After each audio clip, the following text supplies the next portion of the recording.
अरे का लग्न आहे का माझं एवढे तांदूळ घ्यायला? शिस्तीत ओवाळून घे ना कधीतरी. आनंदी चिडली की सुतळी बॉम्ब सारखी आहेस, मी पावसासारखा आहे. तू पाऊसच आहेस, मी उगाच पाऊस. उडत असतोस. तुला वाईट नाही वाटणार? मी तुला वडिलांना लक्ष म्हणाल तरी का वाईट वाटेल? त्यांची आयडेंटिटी आहे ती. Hi hello welcome. मी तेजल चौकेकर खोत लोकशाही मराठीच्या दिवाळी विशेष कार्यक्रमात तुम्हा सगळ्यांचं मनापासून स्वागत करते. सगळीकडेच दिवाळीचा सण उत्साहात आनंदात साजरा होतोय. अशातच दिवाळीचा आजचा शेवटचा दिवस म्हणजे भाऊबीजेचा. बहीण भावाच्या प्रेमाचं प्रतीक म्हणून हा दिवस साजरा केला जातो आणि म्हणूनच या दिवसाचं औचित्य साधून आज आपल्यासोबत गप्पा मारण्यासाठी धमाल मस्ती करण्यासाठी एक हटके बहीण भावाची जोडी आलेली आहे. अर्थातच आपल्यासोबत आहे अभिनेता अभिनय बेर्डे आणि स्वानंदी बेर्डे. नमस्कार. नमस्कार.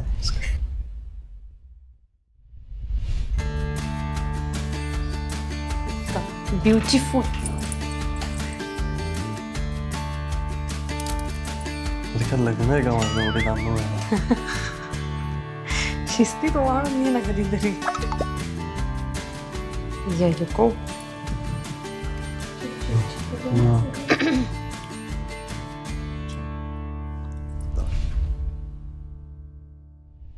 बरं, छान. स्वानंदी, आता अभिनयला ओवाळलेला आहेस आणि तुम्ही दोघं एकमेकांना काय गिफ्ट द्याल हे ते मला तुम्ही शेअर करा असं मी विचारणारच आहे. मात्र लोकशाही मराठीने तुमच्या दोघांसाठी छान गिफ्ट आलंय, सो तुम्ही दोघे एकमेकांना गिफ्ट द्या.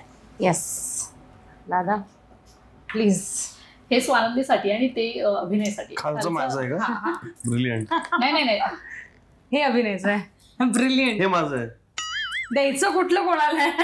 त्या कोणी कोणाला. हे घे. थँक्यू दादा. हॅपी दिवाळी. हॅपी दिवाळी. काय हे? माय गॉड काय ते परत घरीच घेऊन जायचं. बरं, आता गिफ्ट देखील दिलेलं आहे. मग आता आम्ही लोकशाहीने गिफ्ट दिलंय, तुम्ही दोघांनी एकमेकांसाठी काय गिफ्ट आणले असं काही शेअर केलं? म्हणजे स्वानंदीने काही लिस्ट दिली आहे तुला गिफ्टसाठी? नाही, लिस्ट वगैरे नाही देत ती. एवढं तिला ऑलरेडी 8 भाऊ 8 गिफ्ट तिला ऑलरेडी देतात, त्यामुळे तिला कशी मला इंडिव्हिज्युअली गिफ्ट द्यायची गरज नाहीये. तर तिला दरवर्षी खूप तिची कमाई होते. रक्षाबंधनला सुद्धा होते आणि भाऊबीजेला सुद्धा होते, कारण ती एकटीच बहीण आहे आणि खूप अनेक 10 भाऊ आहेत जवळपास. तर ते सगळे कोण पाकिट देतं, कोण काहीतरी एक बाबा आता मोठी झाली आहे त्यामुळे तिला आता ब्रँडेड ड्रेसेस मिळतात, luxury products, luxury makeup, luxury perfumes, अशा खूप गोष्टी तिला मिळत असतात दरवर्षी. आणि स्वानंदी, तू अभिनयसाठी काय गिफ्ट आणलेस? आणि अभिनयने कधी सांगितलं, कधी चॉईस सांगितले? नाही, दादाने कधीच नाही. म्हणजे मी जसं वर्षभर काही ना काहीतरी हिंट्स ड्रॉप करत असते, ते मला बर्थडेला वगैरे तो देतो. म्हणजे मी असं सांगितलं, दादा मला कॅमेरा हवाय, मग तो मला इन्स्टॅक्स त्याने दिला.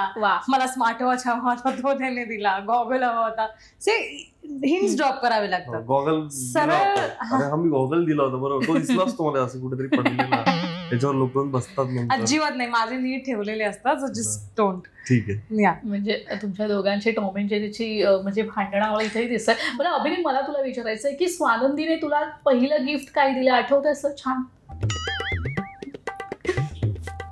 काय दिलं तुम्हाला? पहिला नाही आठवत यार मला. लहान भावांना कुठे, मोठ्या भावांना असं प्रखरपणे. What is this? What is this? अरे ते ठीक आहे, ते कोणी दिलंय? ते राजस्थानवरून आणलं. पहिलं गिफ्ट असं आठवत नाही मला.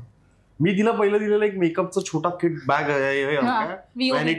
वॅनिटी होती एक छोटी, अजून आहे माझ्याकडे. वा, म्हणजे आता तो जो कुर्ता वेअर केलायस तो स्वानंदीने तुला गिफ्ट केला. छान दिसतोय. थँक्यू. माझी चॉईस कॅज्युअल आणि सुटसुटीत.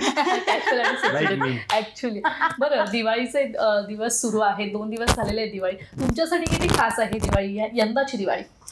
यंदाची दिवाळी खास यासाठी आहे की हे वर्ष खूप छान गेलंय, प्रोफेशनली खूप छान गेलंय आणि खूप रिलीजेस आलेले आहेत आणि काही दिवसात तुम्हाला अजून एक मोठी घोषणा दिसेल. सो ते पण चालूच आहे साईड बाय साईड. त्यामुळे हे वर्ष आणि ही दिवाळी खूप स्पेशल आहे आमच्यासाठी.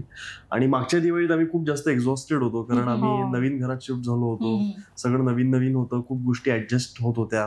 पण आता व्यवस्थित सगळं वेल ऍडजस्टेड आहे आणि तिचं पण तिच्यासाठी स्पेशल काय ती सांगेलच. पण प्रोफेशनली माझ्यासाठी हे वर्ष खूप स्पेशल राहिलंय, त्यामुळे दिवाळी पण खूप स्पेशल आहे. तू काय सांगते? माझ्यासाठी निश्चितच खरंच ऍक्च्युली खूप स्पेशल आहे, कारण खूप वर्षानंतर एक म्हणतो नाही काहीतरी नवीन सुरू झालं. ते म्हणजे माझा ब्रँड, स्वतःचा ज्वेलरीचा ब्रँड यावर्षी लॉन्च केला आणि माझं शिक्षण पुन्हा एकदा सुरू झालेलं आहे आणि खूप खूप स्पेशल आहे माझ्यासाठी, कारण फायनली तुम्ही जेव्हा कुठेतरी म्हणजे एक फुलफिलमेंट असते by the end of the year. आणि त्यात तसंच ह्या वर्षी दिवाळीमध्ये ते मला आज जाणवलंय वर्षानंतर. तुला खूप खूप शुभेच्छा तुझ्या सगळ्या कारकिर्दीसाठी. बरं, आता समोर एक फराळाचं ताट ठेवलेलं आहे. तुम्हा दोघांना याच्यातलं कोणतं फराळ जास्त आवडतो आणि कधी बनवायचा प्रयत्न केलाय, फसलाय, असं कधी झालंय? प्रयत्न तरी मी नाही केलाय बनवायचा कधीच, कारण माझं असं प्रामाणिकपणे म्हणणं आहे जिथे आपली स्पेशालिटी नाहीये तिकडे आपण न गेलेलंच बरं. बाकी मी स्वयंपाक मध्ये हातभार देऊ शकतो, पण कधी फराळात मी दिलेला नाहीये. पण माझा फेवरेट फराळ इज करंजी ऑलवेज, कारण एकतर तो ड्राय असतो अतिशय, तो तुम्ही कुठेही खाऊ शकता, त्यासाठी ताट घ्यायची गरज नाही. ते मला वर्ण कठोर आणि आतनं मऊ आणि गोड गोष्टी खूप आवडतात, जस्ट लाईक अभिनय. जसा मी पण आहे. त्यामुळे करंजी बनवायला किती मेहनत लागते. I can understand, I can totally. त्याच्याबद्दल खूप अतिशय रिस्पेक्ट आहे ज्या लोकांचं जे फराळ प्रखरपणे बनवतात. म्हणजे खूप खूप हाईट्स ऑफ आहे त्या लोकांना सगळ्यांनाच. सो खूप अवघड काम आहे करंजी बनवणं, चकली बनवणं, प्रत्येक फराळातली गोष्ट बनवणं. आणि दिवाळीचा तो फराळ अख्खा बेत असतो. प्रत्येक गोष्टी 6-7 गोष्टी एकत्र तुमच्या ताटावर असतात. त्यामुळे पहिल्या दिवशी लक्ष्मीपूजनाचा आंघोळ केल्या जो फक्त आम्हाला फराळ दिसत असतो डोळ्यासमोर की मम्मी फराळ. तू बनवायला मदत केल्यास की नाही? हा, मी केला. येस, सगळं काही ना काहीतरी प्रयत्न केलाय. पण माझा सगळ्यात आवडता जो पदार्थ आहे तो म्हणजे चिरोटे.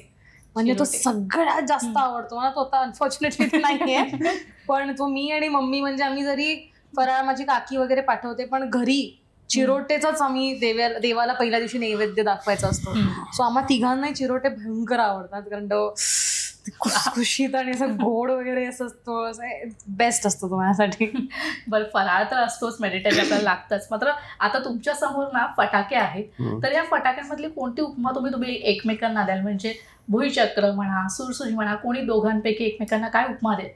बापरे, स्वानंदी ही ना ऍक्च्युली ते हातात घेऊन कधी कधी ती फुलभाजी आहे का तुमच्याकडे, स्पार्कल वाली, अतिशय इरिटेटिंग फुलभाजी जी असते आणि ती करकर उगाच करत असते. म्हणजे आपली ही साधी फुलभाजी जी असते ती सरळ सोड व्यवस्थित असते, ती जी असते ती खरखरीत असते उगाच कारण नसताना. स्पार्कलिंग फुलभाजी म्हणतात तिला.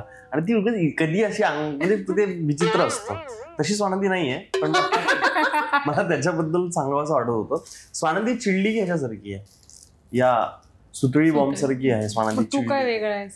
मी चिडलो की मी पावसासारखा आहे. तू पाऊसच आहेस, उगाच उडत असतो. मी कधी पण पाऊस आहे, मी रॉकेट आहे, मी उडणारी गोष्ट आहे.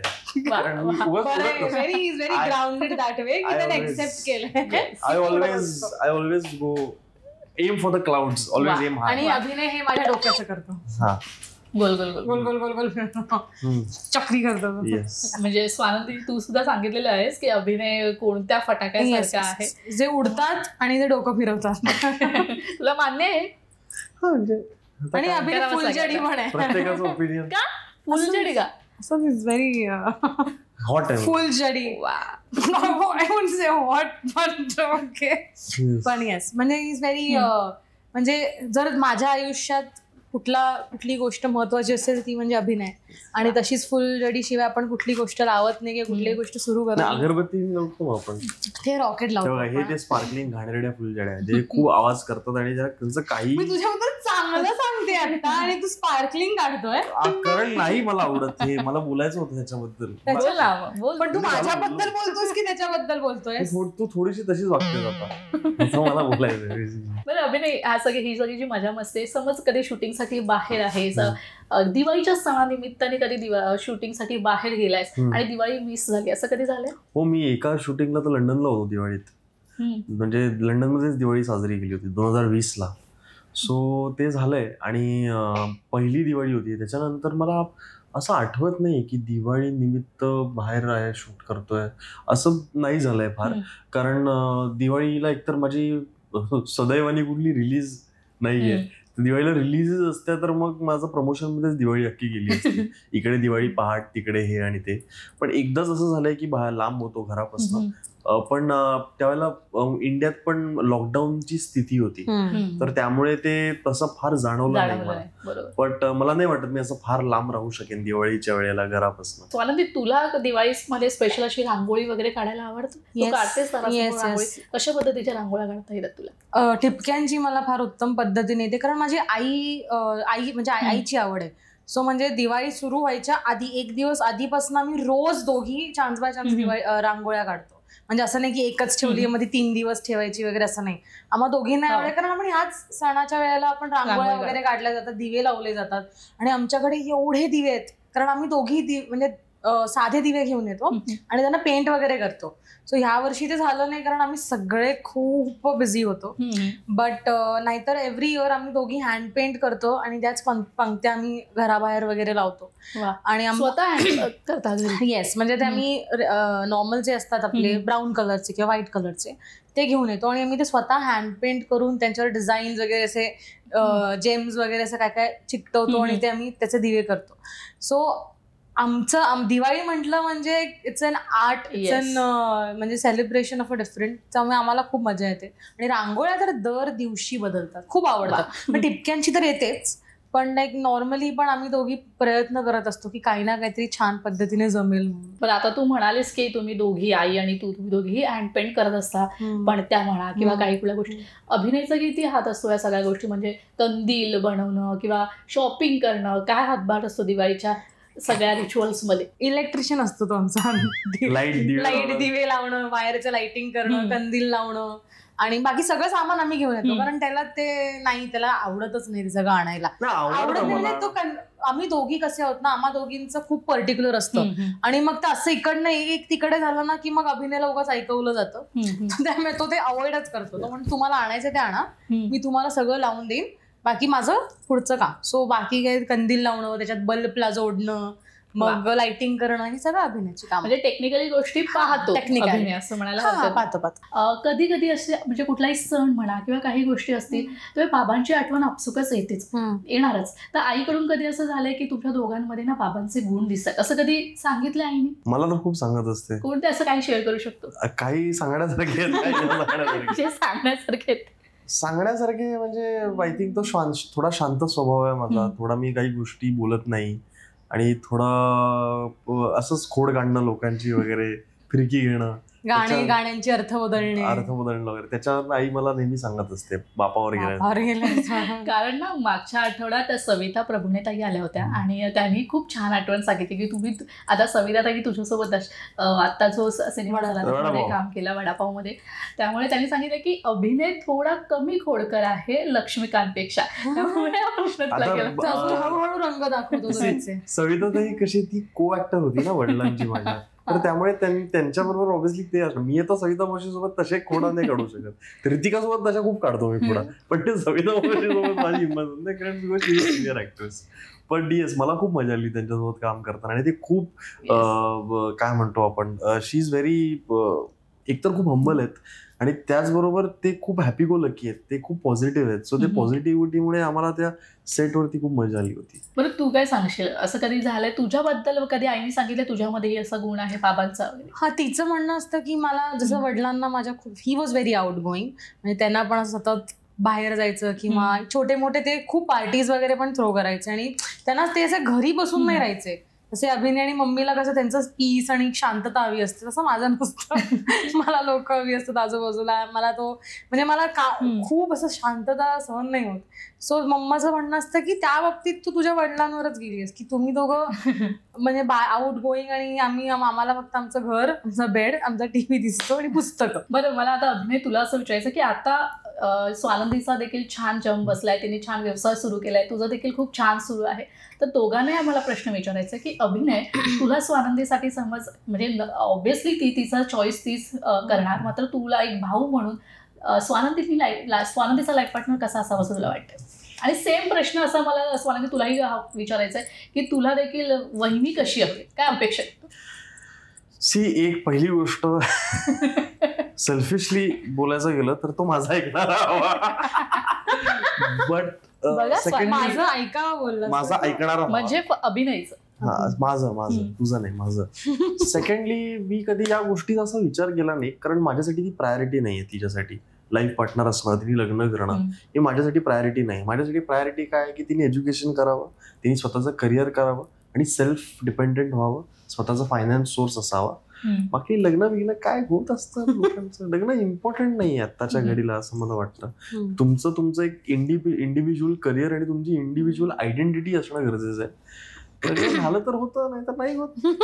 त्याने सांगून टाकलेलं आहे तुला करायचं तर तू लग्न कर, नाहीतर नाही केलंस तरी चालेल. मी तर करणार आहे कधी. पण आता बघ तिला करायचंय लग्न, नाही म्हणतच नाही. पण लाईक ऑन दॅट नोट, पण ही इज राईट. कारण आमच्या आईने पण आम्हाला त्याच गोष्टींवरनं वाढवलंय की तुम्ही आधी तुमचे करिअर सेट करा, तुमचे बँक बॅलन्स वाढवा, सो दॅट तुम्ही तुमच्या पार्टनरच्या इक्वल याल.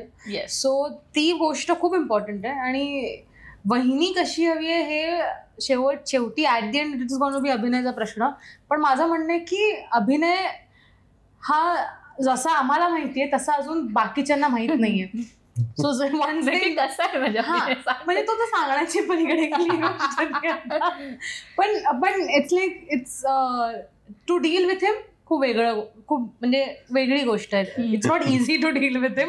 पण एखाद्याला कळलं ना की हा असा अभिनय आहे आणि असं आहे, ज्या दिवशी मला ते समजेल की त्या मुलीला कळलंय की काय अभिनयाला कसं त्याच्याशी वागावं, किंवा तो चिडला की त्याच्यात कसं हँडल करायचं, किंवा त्याचा एक एवढासा जरी टोन इकडचा तिकडे झाला ना तरी तो म्हणजे आम्हाला खटकतो, किंवा मला कळतो तो की आता काहीतरी बिनसले, काहीतरी झालंय.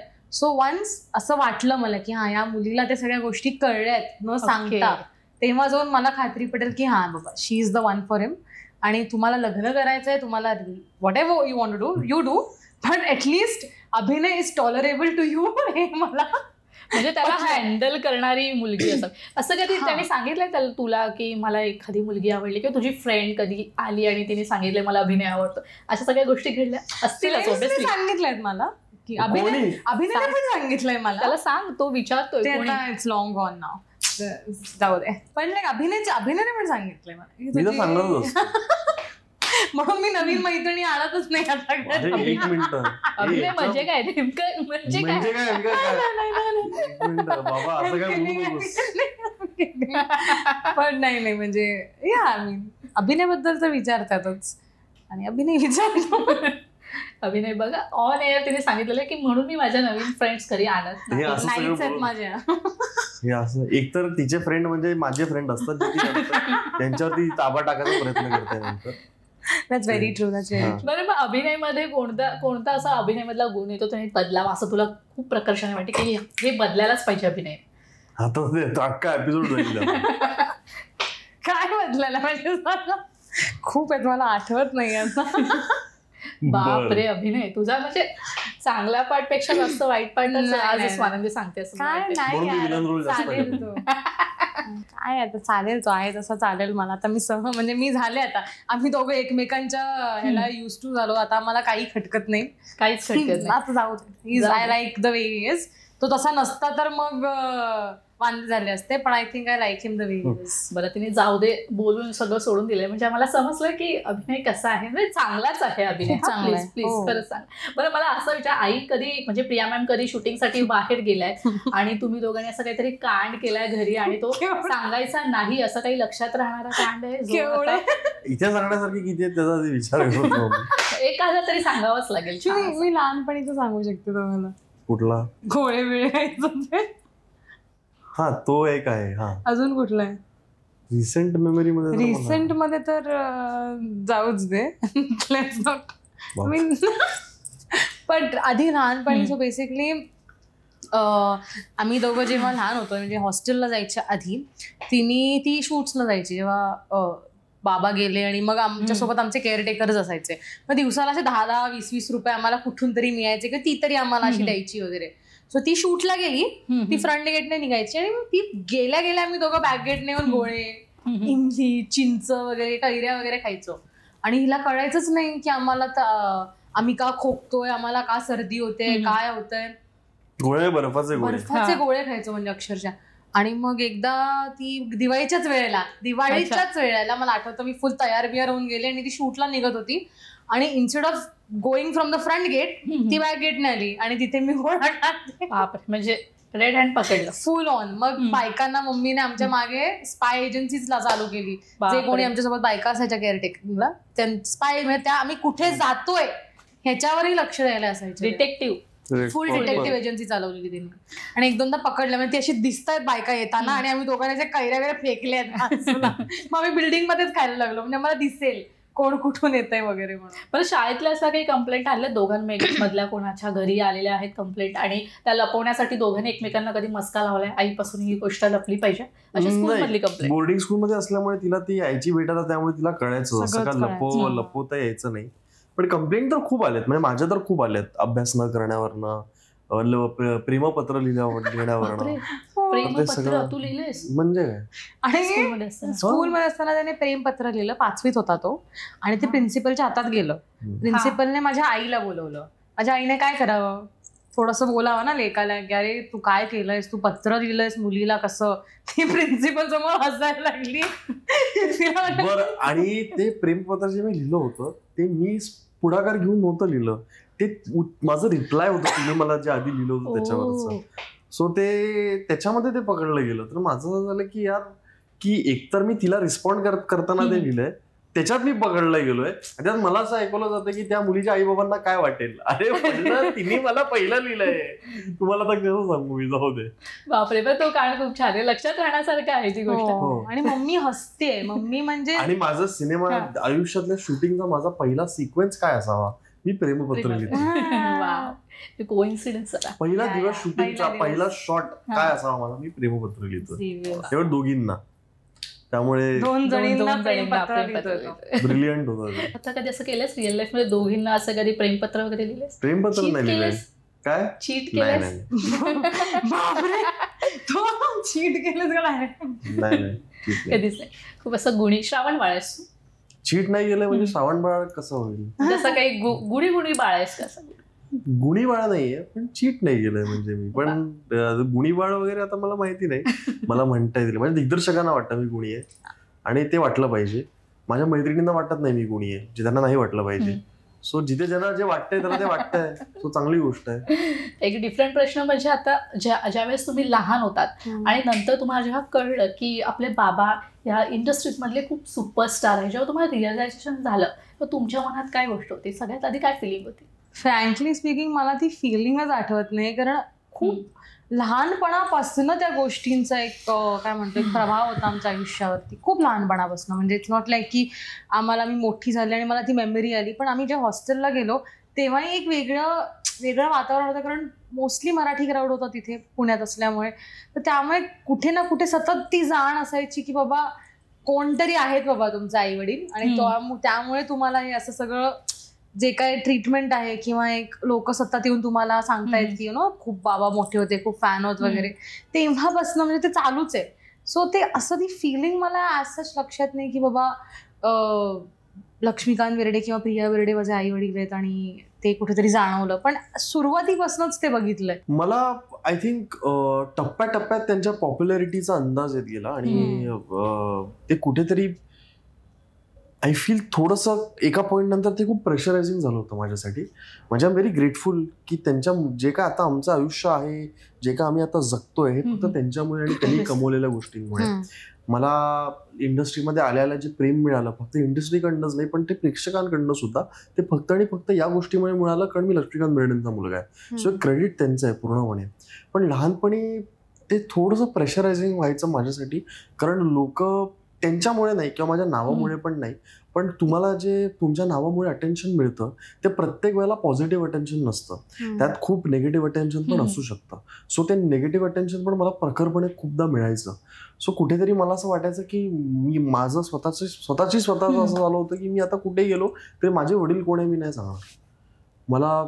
मी कॉलेज पण असं चूज केलं जिथे मला कोणी ओळखणार नाही. मी अशा सर्कलमध्ये वावरायला लागलो जिकडे मला लोक फार ओळखणार नाहीत, कारण मला ते अटेन्शन नको होतं. आफ्टर पण ते अटेन्शन नकोसं झालं होतं माझ्यासाठी. ते प्रेशर खूप होतं. सो ते त्याच्यामधनं मला कुठेतरी एस्केप हवा होता. कॉलेजमध्ये मला तो मिळाला एस्केप. आणि मी माझे कॉलेजचे दिवस त्यामुळे खूप फ्रीली जगू शकलो. फ्री होतो मी, ओपन होतो. मला कुठल्याच गोष्टीचा कॉन्शियसनेस नव्हता. मी एकतर थिएटर करत होतो, मी खुश होतो त्यावेळेला खूप. अजूनही खुश आहे ऑब्व्हियसली, पण मी ते मला लुकिंग बॅक मला ते दिवस माझे सगळ्यात स्पेशल वाटतात, ट्रेजरिंग वाटतात ते दिवस. सो येस, त्यांच्या नावाचा फायदा खूप झालाय. ते खूप मोठे आहेत, त्यांची कारकीर्द खूप मोठी आहे, ह्याच्याबद्दल काहीच डाऊट नाहीये. पण एक पॉइंट, कधी कधी असे पॉइंट्स आयुष्यात आलेत की जिथे असं तिथे थोडंसं प्रेशरायझिंग झालं होतं. बट आत्ता मी अशा स्पेसमध्ये आहे की ते मला प्रेशरायझिंग नाही वाटत आहे. कारण मला ही जाण आहे की मी माझं काम खूप कमिटमेंटनी आणि अतिशय ऑनेस्टली करतोय. आणि मी या इंडस्ट्रीमध्ये त्यांचा मुलगा आहे म्हणून नाहीये. मी इंडस्ट्रीमध्ये आहे कारण माझं प्रेम आहे माझ्या कलेवरती. मी माझ्या कलेला पुजतो, मी माझ्या कलेवरती अतिशय अमाप प्रेम करतो. आणि मला गोष्टी सांगायला, त्या गोष्टींमध्ये काम करायला खूप आवडतं, भले ते नाटकात असो का सिनेमात असो. सो मी त्याच्यामुळे इंडस्ट्रीमध्ये आहे. मला तर कुठली प्रेशर घ्यायची गरज नाही आहे. बाहेरची तिसरी व्यक्ती येऊन जरी माझ्या प्रेशर टाकले तर ते प्रेशर माझ्यापर्यंत येणार नाही. इतकं मी आता तयार केलंय स्वतःला.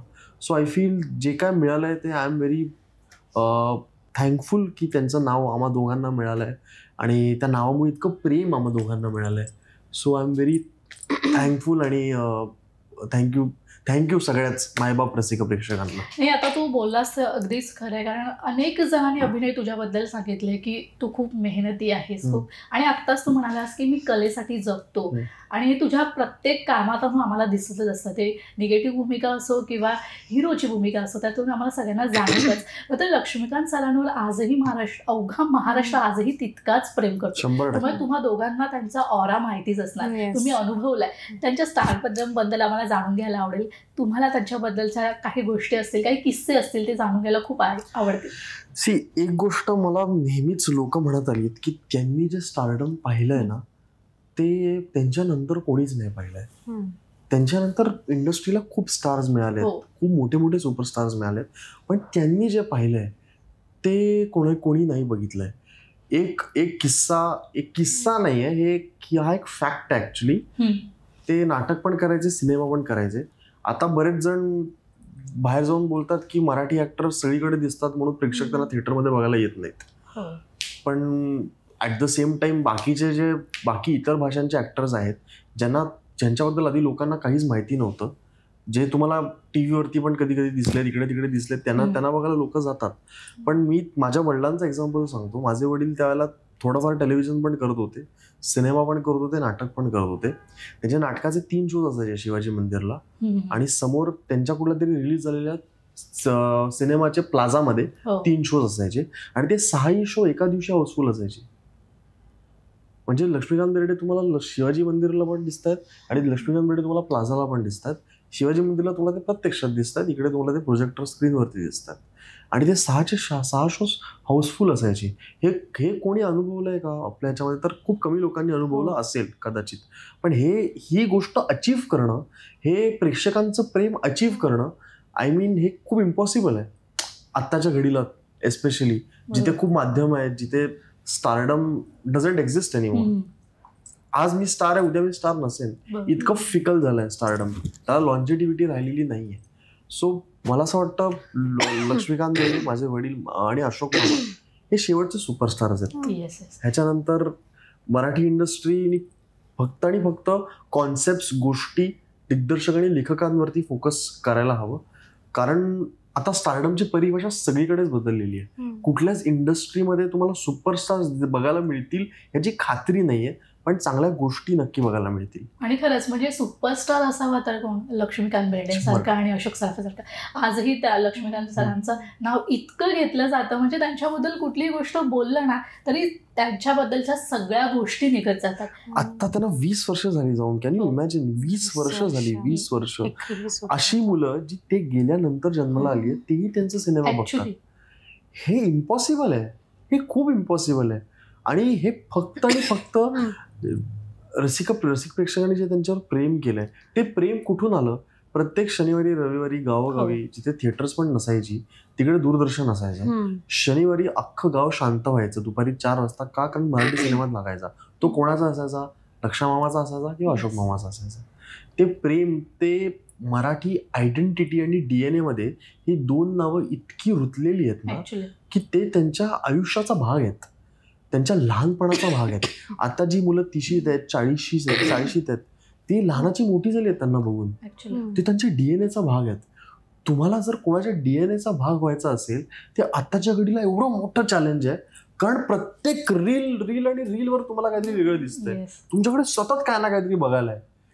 ते दूरदर्शनवरती ते 4 वाजता ती दिवसभरात एकच सिनेमा बघायला मिळायचा तुम्हाला, आणि रविवारी माझ्यामध्ये हिंदी सिनेमा लागायचा.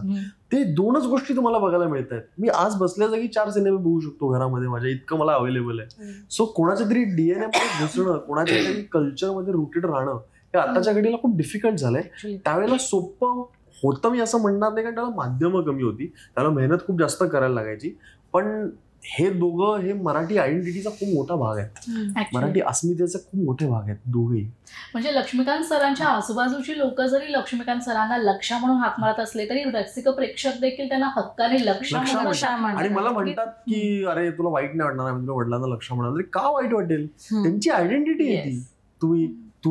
तुम्हाला तो तुमच्या घरचा माणूस वाटतो म्हणून तुम्ही प्रेमाने त्यांना लक्ष म्हणता ना, मग तुमचा हक्क येतो. माझ्यापेक्षा जास्त हक्क तुमचा आहे, तर तुम्ही म्हणाच व्यवस्थित, माझा काही म्हणणं नाही. पण तू एक सोशल मीडियावर पोस्ट टाकली होती, मी तुझं सोशल मीडिया स्टॉक केलं तेव्हा पाहिलं की तू बाबांना 1985 मध्ये फिल्मफेअर अवॉर्ड मिळाला होता, ती एक ट्रॉफी, आणि तुला ती जी ट्रॉफी 2018 मध्ये मिळाली होती, तर ती ट्रॉफी असं बाजूला ठेवून पोस्ट टाकला होतास आणि फादर लाईक अ सन असं एक छान कॅप्शन दिलं होतं. किती छान फिलिंग असेल, कसं वाटलं असेल त्याविषयी? ऍक्च्युली खूप छान वाटलं, पण मला अजूनही वाटतं की ती बेस्ट डेब्यूची ट्रॉफी होती. ऑब्व्हियसली ते मिळवणं अवघड असतं, सगळ्या गोष्टी आहेत, पण त्याला पूर्णत्व तोपर्यंत नाही लागणार जोपर्यंत माझी बेस्ट ऍक्टरची ट्रॉफी त्याच्या बाजूला नसेल. सो त्याची तयारी चालू आहे आणि त्याच्यासाठी वाट बघतोय मी अजूनही. स्पेशल फिलिंग आहे 100%. आणि ती मिळणं त्यांना का स्पेशल आहे मी तुम्हाला हे पण सांगतो. 1985 साली फिल्मफेअरसाठी त्यांना मराठी सिनेमासाठी मिळालं होतं. तेव्हा फिल्मफेअर मराठी कलाकारांसाठी आणि मराठी सिनेमासाठी पण एक, आता ते सेपरेट अवॉर्ड करतात, त्यावेळेला एक सेगमेंट ते त्या मेन हिंदी शो मध्येच करायचे, त्याच्यामध्ये Marathi best film, best director आणि बेस्ट ऍक्टर असं असायचं. त्याच्यामध्ये त्यांना ते मिळालं होतं. सो खूप मोठी गोष्ट आहे ती. मला बेस्ट डेब्यूसाठी मिळालं होतं, पण माझं स्वप्न आहे की मला बेस्ट ऍक्टर मिळावं, कारण बेस्ट डेब्यू मिळून 2018 झाले. आता आजीबाईसाठी 2024 मध्ये 25 मध्ये आता मार्च मध्ये बेस्ट ऍक्टर मिळाला मला मटा सन्मानचा. पण आता फिल्मसाठी वाट बघतो. सो ते जेव्हा मिळेल तेव्हा ती सायकल पूर्ण होईल. नक्कीच मिळेल, कारण तुझी मेहनत तेवढी आहे. खरं तर तुला म्हणजे लक्ष्मीकांत सरांवर प्रेम करतातच, मग तुझ्यावर तर एवढे तितकंच प्रेम प्रेक्षक करतात. कारण तुझा जेव्हा पहिला सिनेमा आला होता ती सध्या काय करते, तर तुझी झलक पाहण्यासाठी, तू कसा आहेस, तुला पूर्णपणे जाणून घेण्यासाठी प्रेक्षक खूप त्या चित्रपटाकडे वळला होता. आणि ती फिलिंग देखील खूप महत्वाची होती, कारण लक्षाचा मुलगा आम्हाला पाहायचा आहे, लक्षाचा मुलगा आम्हाला पाहिजे, असे सगळीकडे गाजावाजा होता. किती छान फिलिंग होती, खूप छान फिलिंग. मी ॲज अ सेड की त्यांच्या नावामुळे जे सुरुवातीला लोकांचं प्रेम मिळालं ना, लोकांचं, इंडस्ट्रीमधल्या लोकांचं जे आशीर्वाद लाभले ना मला, ते कम्प्लिटली त्यांच्यामुळे, त्यांच्या गुडविलमुळे, त्यांनी केलेल्या कामामुळे. So I am eternally grateful to him. आणि आपले सगळेच रसिक प्रेक्षक ज्यांना ते मायबाप म्हणायचे, ते माझे पण मायबाप आहेत, कारण त्यांनीच पहिला सिनेमा चालवून आज इथे बसवलाय मला. अभिनय खूप छान सगळं काम चालू आहे, बॅक टू बॅक सिनेमे येत आहेत, नाटक छान चालू आहे. मात्र नुकतंच आम्ही प्रेक्षकांची प्रतिक्रिया घेतली होती एका सिनेमा करता, तेव्हा प्रेक्षकांची खूप प्रतिक्रिया होती की आम्हाला अभिनयला पुन्हा एकदा हिरो मटेरियल मध्ये पाहिजे, कारण की तो हिरो मटेरियलच आहे, असा छान गुड लुकिंग. आम्हाला निगेटिव्ह शेड्स मध्ये देखील आवडतोय, पण जास्तीत जास्त आम्हाला त्याला एक हिरो मध्ये पाहायचं आहे. तर तुझे जे आता बॅक टू बॅक काही 2 सिनेमा आले त्यामध्ये तू निगेटिव्ह शेड प्ले केलं होतंस, तुझे सिनेमे चॉईस करण्याचे फंडे नेमके काय? फंडे सिम्पल आहे, मला गोष्ट आवडली पाहिजे. सिम्पल हा बेसिक फंड, आणि त्यात मी कसा दिसतो आणि त्यात बाकी काय फॅक्टर्स आहेत, असं कॉम्प्लिकेटेड आहे खूप सिनेमे चूज करणं माझ्यासाठी या पिरियडमध्ये. आधी तर खूप जास्त डिफिकल्ट होतं, कारण मला सगळे रोमॅन्टिक, चॉकलेट बॉय आणि सगळे तसेच सिनेमे मिळायचे, आणि ते प्रत्येक वेळा त्या सिनेमाची क्वालिटी चांगली असते असं नाहीये. दुसरी गोष्ट, बॉईज मध्ये निगेटिव्ह होतं आणि इथे निगेटिव्ह होतं. खूप इंटरेस्टिंग मला आता आठवला कोइन्सिडन्स असा की दोन्ही सिनेमांसाठी मी ऑडिशन दिली. बॉईज फोरची ऑडिशन आहे माझ्या अजून कॅमेरा फोनमध्ये, आणि त्या दिग्दर्शकांसोबत मी आधी हिरो म्हणूनच काम केलं होतं. मेन म्हणजे त्या दोन्ही दिग्दर्शकांना, विशाल देवरुखकर सर आणि सुबोध खानोलकर सर, त्या दोघांनाही वाटलं की हा नेगेटिव्ह रोलमध्ये फिट होऊ शकतो, सूट होऊ शकतो. त्यामुळे त्यांच्यामुळे मी ते केले. आणि माझी खूप इच्छा होती नेगेटिव्ह शेड करायची, कारण मजा येते नेगेटिव्ह रोल करताना. ते जावेद साहेब म्हणतात ना, जावेद साहेबचं जावेद अख्तर साहेबांचं एक उत्तम वाक्य ते म्हणाले होते की आपल्यातली आर्टिस्टमध्ये असणारी आर्टिस्ट का असतो, कारण तो रेग्युलर आयुष्यात बसू नाही शकत. तो स्वतःचं काम, स्वतःमधले जे लिमिटेशन्स आहेत किंवा त्याच्या कॅरेक्टरमध्ये असलेले, त्याच्या पर्सनॅलिटीमध्ये असलेले जे लिमिटेशन्स आहेत, तो ते कागदावरती उतरवतो किंवा तो ते परफॉर्म करतो. ते तो इतक्या छान प्रकारे का करू शकतो, कारण त्याच्यात ते मुळात नाहीये. मी मुळात नेगेटिव्ह माणूस नाहीये, मी मुळात त्या बॉईज फोरचे किंवा दशावतारच्या कॅरेक्टर सारखा नाहीये, पण त्यामुळे ती नेगेटिव्ह स्पेस माझ्यामध्ये असल्यामुळे ती बाहेर ती चांगल्या प्रकारे पडते. आय फील असं मला वाटतं, कारण तो वॉइड आहे माझ्या आतमधला, की मी तसा नाहीये, पण तसं व्हावंच असं कधी कधी वाटतं सुद्धा, पण नाही वाटत. आपली मॉरॅलिटी आपली तशी नाहीये, कारण ते चुकीचे कॅरेक्टर्स आहेत दोन्ही. पण ते वॉइड फील करण्यासाठी मी ते करतो. आणि ऑब्व्हियसली प्रेक्षकांचं मत आहे की मी हिरोचे रोल करावे, तर ते तर मी करतोच आहे, आणि खूप काहीतरी छान घेऊन येण्याचा प्रयत्न करतोय या वर्षाच्या एंड पर्यंत. सो लेट्स होप आवडेल लोकांना. 2025चा एंड अभिनयासाठी आणि सगळ्यांसाठी खूप छान असणार. अभिनय काहीतरी छान वेगळं करण्याचा प्रयत्न आहे पूर्णपणे. सो त्याची झलक पण लवकरच येईल लोकांसमोर, बघू. वा, खूप छान हेल्प केली आहेस तू आम्हाला. म्हणजे अभिनय खूप काही फर्स्ट टाइम दिली आहे त्याने ऑन एअर कुठेतरी अशी मोठी, म्हणजे नुकत्याच लोकशाहीला एक छान सणसणीत बातमी मिळाली आहे की आता अभिनय 2025च्या एंडसाठी काहीतरी छान हटके घेऊन येतोय प्रेक्षकांसाठी. बरं स्वानंदी, मला तुला विचारायचं की तू सुद्धा सिनेसृष्टी खूप जवळून अनुभवलीस, तू काम केलेस, मात्र तितकंसं यश तुझ्या पदरी या अभिनय क्षेत्रामध्ये पडलं नाही असं म्हणायला काही हरकत नाही. मात्र आता तू खूप छान व्यवसाय करतेस, कांतप्रिया दागिन्याचा ब्रँड सुरू केलायस आणि सोबतच छान लॉचं शिक्षण देखील घेतलंय. मात्र हे तुझ्यासाठी किती चॅलेंजिंग आहे क्विक डिसिजन घेणं? क्विक डिसिजन म्हणजे साधारण 4 वर्ष लागली मला हा डिसिजन घ्यायला.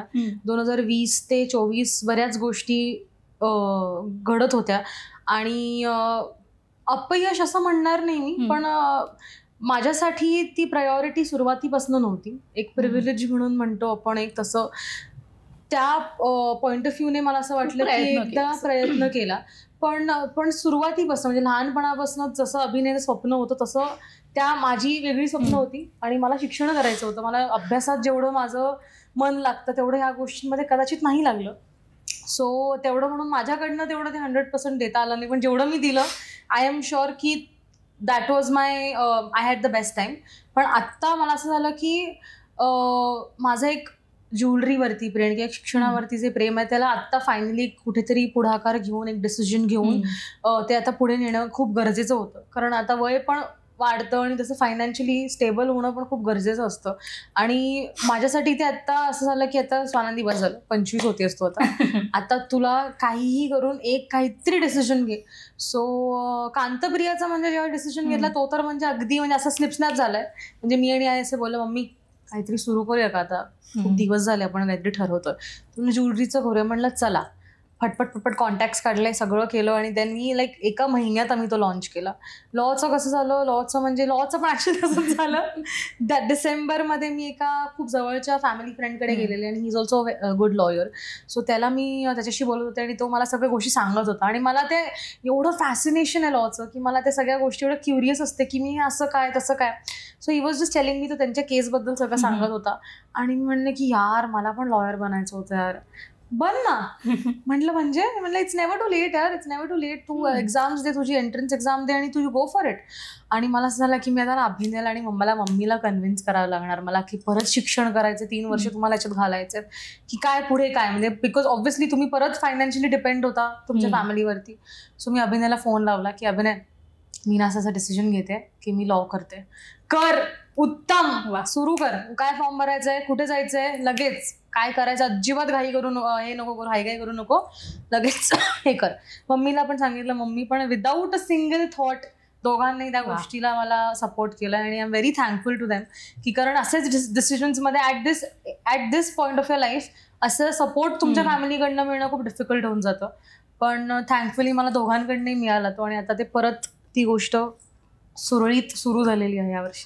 बरोबर, म्हणजे घरच्यांचा पाठिंबा असणं आपल्याला काम करण्याला खूप उत्साह आणि खूप छान वाटते या सगळ्या Absolutely. गोष्टीसाठी. पण तुमच्या दोघांमधली कुठली कॉमन गोष्ट आहे असं तुम्हाला वाटतं? फूडी आम्ही जेवणावर खूप प्रेम आहे आमचं जेवणावर. जेवणावर ट्रॅव्हल Traveling खूप आवडतं आम्हाला. आणि गाणी येस खूप, म्हणजे आम्ही या 3 गोष्टी जर तुमच्या समोर ठेवल्या तर आम्हाला कोणीही नको आय आजोबा. थिंक तिन्ही गोष्टी आम्हाला कुठेतरी आमच्या आईकडनं मिळतात. पुस्तकं, फूड आणि गाणी आणि ट्रॅव्हलिंग हे आम्ही आईकडनं म्हणजे आम्ही तिघं जरी असलो तरी आम्ही रोड ट्रिप्सना जाऊ, आम्हाला काही आवडेल करायला, कारण आम्ही लहानपणापासून एकत्र ट्रॅव्हल करत आलोय. कारण मुंबई पुणे आमचा हा रोजचा प्रवास असायचा. बोर्डिंग स्कूलला पुणे होतं.